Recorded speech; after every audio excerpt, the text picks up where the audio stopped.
Bidadi township ವಿರುದ್ಧ JDS ಈಗಾಗಲೇ ಪಾದಯಾತ್ರೆಯನ್ನು ಹಮ್ಮಿಕೊಂಡಿದ್ದು ಪಾದಯಾತ್ರೆಗೆ ಈಗಷ್ಟೇ ಚಾಲನೆಯನ್ನು ನೀಡಲಾಗಿದೆ. ಜೆಡಿಎಸ್ ನಾಯಕ ಎಚ್ ಡಿ ಕುಮಾರಸ್ವಾಮಿ, ವಿರೋಧ ಪಕ್ಷದ ನಾಯಕ ಆರ್ ಅಶೋಕ್ ಚಾಲನೆಯನ್ನು ಕೊಟ್ಟಿದ್ದು ಬಿಡದಿಯ ಭೈರಮಂಗಲದಲ್ಲಿ ಪಾದಯಾತ್ರೆಗೆ ಈಗಾಗಲೇ ಚಾಲನೆ ಸಿಕ್ಕಿದೆ. ಭೈರಮಂಗಲದಿಂದ ಬೆಂಗಳೂರಿನವರೆಗೆ ಪಾದಯಾತ್ರೆ ನಡೀತಾ ಇದ್ದು ಜೋಗರದೊಡ್ಡಿಯನ್ನು ತಲುಪಿದೆ ಜೆಡಿಎಸ್ ಪಾದಯಾತ್ರೆ. ಜೋಗರದೊಡ್ಡಿಯಲ್ಲಿ ಪಾದಯಾತ್ರೆಗೆ ಊಟಕ್ಕೆ ಬ್ರೇಕ್ ಅನ್ನು ಹಾಕಲಾಯಿತು. ಊಟದ ನಂತರ ಮತ್ತೆ ಪಾದಯಾತ್ರೆ ಶುರುವಾಗಲಿದೆ. ನಮ್ಮ ಭೂಮಿ ನಮ್ಮ ಹಕ್ಕು ಹೆಸರಿನಲ್ಲಿ ನಡೀತಾ ಇರುವಂತಹ ಪಾದಯಾತ್ರೆ ಇದು.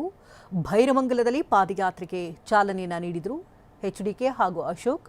ಬೆಂಗಳೂರು ದಕ್ಷಿಣ ಜಿಲ್ಲೆಯ ರಾಮನಗರ ತಾಲೂಕಿನ ಭೈರಮಂಗಲ ಗ್ರಾಮದಿಂದ ಪಾದಯಾತ್ರೆ ಶುರುವಾಗಿತ್ತು.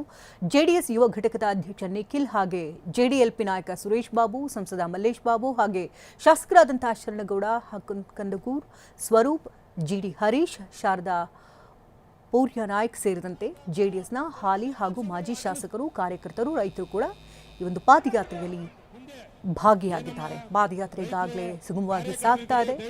ಮಧ್ಯಾಹ್ನ ಊಟಕ್ಕಾಗಿ ಕೊಂಚ ಬಿಡುವನ್ನು ಕೊಡಲಾಯಿತು. ಮತ್ತೆ ಜೋಗರದೊಡ್ಡಿಯಿಂದ ಪಾದಯಾತ್ರೆ ಶುರುವಾಯಿತು.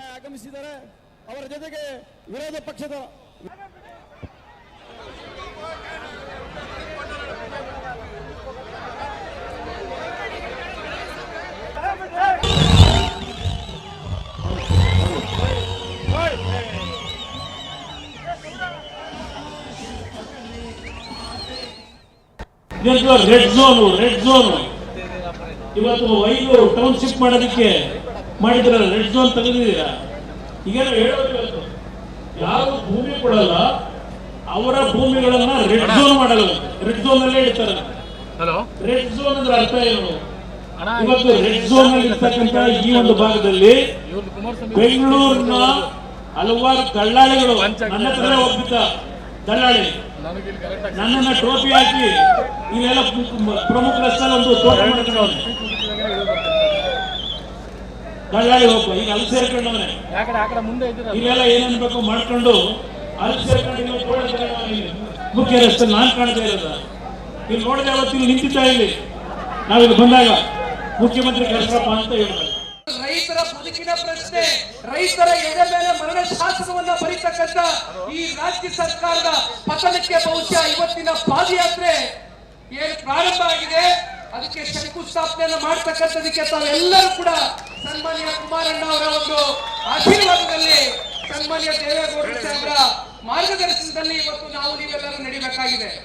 ಇದು ಯಾವುದೇ ಒಂದು ರಾಜಕೀಯದ ಲಾಭ ನಷ್ಟದ ಲೆಕ್ಕಾಚಾರಕ್ಕೋಸ್ಕರ ಇವತ್ತು ನಾವು ಈ ಪಾದಯಾತ್ರೆಯನ್ನ ಮಾಡ್ತಾ ಇಲ್ಲ. ಬಹಳ ಸ್ಪಷ್ಟವಾಗಿ ಹೇಳ್ತೇವೆ. ಕಾರಣ ಸನ್ಮಾನ್ಯ ಕುಮಾರಣ್ಣ ಅವ್ರನ್ನ, ಸನ್ಮಾನ್ಯ ದೇವೇಗೌಡರ ಸಾಹೇಬರನ್ನ 4 ದಶಕಗಳಿಂದ ಈ ಭಾಗದ ಜಿಲ್ಲೆಯ ಜನತೆ ಪಾಪ ಇಲ್ಲಿ ಇರ್ತಕ್ಕಂಥವ್ರು ಹೇಳ್ತಾ ಇರ್ತಾರೆ, ನಾವು ಜಿಲ್ಲೆಯಲ್ಲಿ ಹುಟ್ಟಿದೀವಿ ಅಂತಕ್ಕಂಥ. ಯಾರು ಎಲ್ಲಿ ಹುಟ್ಟಬೇಕು, ಯಾವಾಗ ಈ ಭೂಮಿ ಬಿಟ್ಟೋಗ್ಬೇಕು ಅಂತಕ್ಕಂಥದ್ದು ಆ ಭಗವಂತ ತೀರ್ಮಾನ ಮಾಡ್ತಾರೆ, ಅದು ನಮ್ಮ ಕೈಯಲ್ಲಿಲ್ಲ. ಆದ್ರೆ ಯಾವುದೋ ಒಂದು ಋಣಾನುಬಂಧ, ಯಾವ ಭಗವಂತ ಕುಮಾರಣ್ಣನಿಗೆ ರಾಮನಗರ ಜಿಲ್ಲೆಯಿಂದ ಅವರು ರಾಜಕೀಯವನ್ನ ಪ್ರವೇಶ ಮಾಡ್ತಾರೆ, ರಾಜಕೀಯವನ್ನ ಪ್ರಾರಂಭ ಮಾಡ್ತಾರೆ.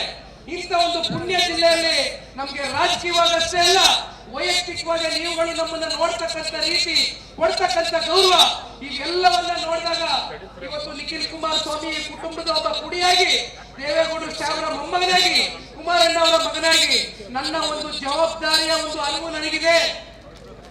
ಅದನ್ನ ನಾನು ಅರ್ಥಕೊಂಡಿದ್ದೇನೆ ಬಹಳ ಚೆನ್ನಾಗಿ. ರೈತರ ಬದುಕಿನ ಪ್ರಶ್ನೆ, ರೈತರ ಎದೆ ಮೇಲೆ ಮರಣ ಶಾಸನವನ್ನ ಬರೀತಕ್ಕಂಥ ಈ ರಾಜ್ಯ ಸರ್ಕಾರದ ಪತನಕ್ಕೆ ಬಹುಶಃ ಇವತ್ತಿನ ಪಾದಯಾತ್ರೆ ಏನು ಪ್ರಾರಂಭ ಆಗಿದೆ, ಅದಕ್ಕೆ ಶಂಕುಸ್ಥಾಪನೆಯನ್ನು ಮಾಡ್ತಕ್ಕಂಥದಕ್ಕೆ ತಾವೆಲ್ಲರೂ ಕೂಡ ಸನ್ಮಾನ್ಯ ಕುಮಾರಣ್ಣ ಅವರ ಒಂದು ಆಶೀರ್ವಾದದಲ್ಲಿ, ಸನ್ಮಾನ್ಯ ದೇವೇಗೌಡರ ಸಾಹೇಬರ ಮಾರ್ಗದರ್ಶನದಲ್ಲಿ ಇವತ್ತು ನಾವು ನೀವೆಲ್ಲರೂ ನಡಿಬೇಕಾಗಿದೆ. ಇದು ಯಾವುದೇ ಒಂದು ರಾಜಕೀಯದ ಲಾಭ ನಷ್ಟದ ಲೆಕ್ಕಾಚಾರಕ್ಕೋಸ್ಕರ ಇವತ್ತು ನಾವು ಈ ಪಾದಯಾತ್ರೆಯನ್ನ ಮಾಡ್ತಾ ಇಲ್ಲ. ಬಹಳ ಸ್ಪಷ್ಟವಾಗಿ ಹೇಳ್ತೇವೆ. ಕಾರಣ ಸನ್ಮಾನ್ಯ ಕುಮಾರಣ್ಣ ಅವ್ರನ್ನ, ಸನ್ಮಾನ್ಯ ದೇವೇಗೌಡರ ಸಾಹೇಬರನ್ನ. ಪಶ್ಚಾತ್ತಾಪನೋ ಅಥವಾ ಯಾರ ಪ್ರಾಯಶ್ಚಿತ ಪಾದಯಾತ್ರೆ ಆಗ್ತದೋ ಮುಂದಿನ ದಿನಗಳಲ್ಲಿ ಅದು ಜನ 28ಕ್ಕೆ ತೀರ್ಮಾನ ಮಾಡ್ತಾರೆ. ಆದರೆ ಒಟ್ಟಾರೆಯಾಗಿ ಜನಗಳ ಕಣ್ಣಲ್ಲಿ ನೀರನ್ನು ಹಾಕಿಸ್ಕೊಂಡು ರೈತರ ಎದೆ ಮೇಲೆ ಮರಣ ಶಾಸನವನ್ನು ಹೊರಟಿರ್ತಕ್ಕಂಥ ಕಾಂಗ್ರೆಸ್ನ ವಿರುದ್ಧವಾಗಿ ಇವತ್ತು ರೈತರು ಈ ಭಾಗದಲ್ಲಿ ಇವತ್ತು ಪುಟದೆದ್ದಿದ್ದಾರೆ. ರೈತರಿಗೆ ಉತ್ತರ ಕೊಡಬೇಕಾಗಿದೆ. ಪಶ್ಚಾತ್ತಾಪನೋ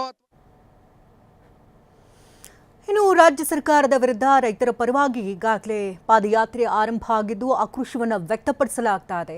ರೆಡ್ ಝೋನ್ ಅಂತೆಲ್ಲ ಇಲ್ಲಿ ಪರಿಗಣಿಸ್ತಿದ್ದಾರಲ್ಲ, ಇದು ಯಾವ ಅರ್ಥದಲ್ಲಿ ಇದನ್ನು ಪರಿಗಣಿಸ್ತಾ ಇದ್ದಾರೆ? ತಮ್ಮ ಜಮೀನನ್ನು ಕೊಡದೇ ಇರೋದಕ್ಕೆ ರೈತರಿಗೆ ನಾನಾ ಕಾರಣಗಳಿದೆ, ಅದನ್ನು ರೆಡ್ ಝೋನ್ ಅಂತ ಗುರುತು ಮಾಡ್ತಾರೆ ಅಂದರೆ ಹೇಗೆ ಅಂತ ಆಕ್ರೋಶವನ್ನು ವ್ಯಕ್ತಪಡಿಸಿದ್ದಾರೆ. ಇನ್ನು ವಿಪಕ್ಷ ನಾಯಕ ಅಶೋಕ್ ಕೂಡ ಈಗಾಗಲೇ ಪಾದಯಾತ್ರೆಯಲ್ಲಿ ಭಾಗಿಯಾಗಿದ್ದು ಆಕ್ರೋಶವನ್ನು ವ್ಯಕ್ತಪಡಿಸಿದ್ದಾರೆ. ಏನು ಹೇಳಿದ್ದಾರೆ ಕೇಳಿ. ನಾನು ಸರ್ಕಾರಕ್ಕೆ ಎಚ್ಚರಿಕೆಯನ್ನ ಕೊಡ್ತಾ ಇದ್ದೀನಿ. ಮಿಸ್ಟರ್ ಶಿವಕುಮಾರ್ ಅವರೇ, ನೀವೇನಾದ್ರೂ ದುರ್ಯೋಧನನ ರೀತಿ ಹಠ ಬಿಡದೆ ನಾನು ಮಾಡ್ತೀನಿ ಅಂದ್ರೆ ಕೊನೆಗೆ ದುರ್ಯೋಧನ ಗತಿನೇ ನಿಮಗೆ ಆಗುವಂಥದ್ದು. ಎಚ್ಚರಿಕೆಯನ್ನ ಕೊಡ್ತಾ ಇದ್ದೀನಿ. ರೈತರು 500ಕ್ಕೂ ಎಷ್ಟು ದಿನಗಳ ಕಾಲ ಹೋರಾಟ ಮಾಡ್ತಾ ಇದ್ದಾರೆ. ಇದು ಬೋಗಸ್ ಹೋರಾಟ ಅಲ್ಲ, ಇದು ಸತ್ವ ಇರುವಂತದ್ದು, ಜೀವ ಇರುವಂತ ಹೋರಾಟ.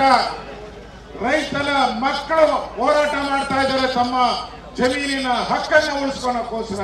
ನಮ್ಮ ಭೂಮಿ ನಮ್ಮ ಹಕ್ಕು, ನಮ್ಮ ಭೂಮಿ. ಇವತ್ತು ಪೇಜ್ ಗಟ್ಲೆ ಎಲ್ಲಾ ಪೇಪರ್ ನೋಡಿ, ಫ್ರಂಟ್ ಪೇಜ್ ಪ್ರಶ್ನೆಗಳ ಸರ್ಮಾಲೆ. ಯಾರಿಗೆ? ನಮಗೆ, ಬಿಜೆಪಿ ಮತ್ತು ಜೆಡಿಎಸ್ಗೆ ಸರ್ಮಾಲೆ ಹಾಕಿ ಅದರಲ್ಲೆಲ್ಲ ಡೀಟೈಲ್ ಹಾಕಿದ್ದಾರೆ. ನಮ್ಗೆ ಹೇಳಿದ್ದಾರೆ ಪ್ರಾಯಶ್ಚಿತ್ತದ ಯಾತ್ರೆ ಅಂತೆ. ಒಪ್ಕೊಂತೀರಾ ನೀವು ಪ್ರಾಯಶ್ಚಿತ್ತ ಯಾತ್ರೆ ಅಂತ? ಒಪ್ಕೊಂತೀರಾ? ಇದೇ ಕಳ್ಳರು, ಕಾಂಗ್ರೆಸ್ಸಿನ ಕಳ್ಳರು ಅವತ್ತು ಬಿಡದಿ ಜಮೀನು ಏನು 5 ಟೌನ್ಶಿಪ್ ಮಾಡಬೇಕಾಗಿತ್ತು,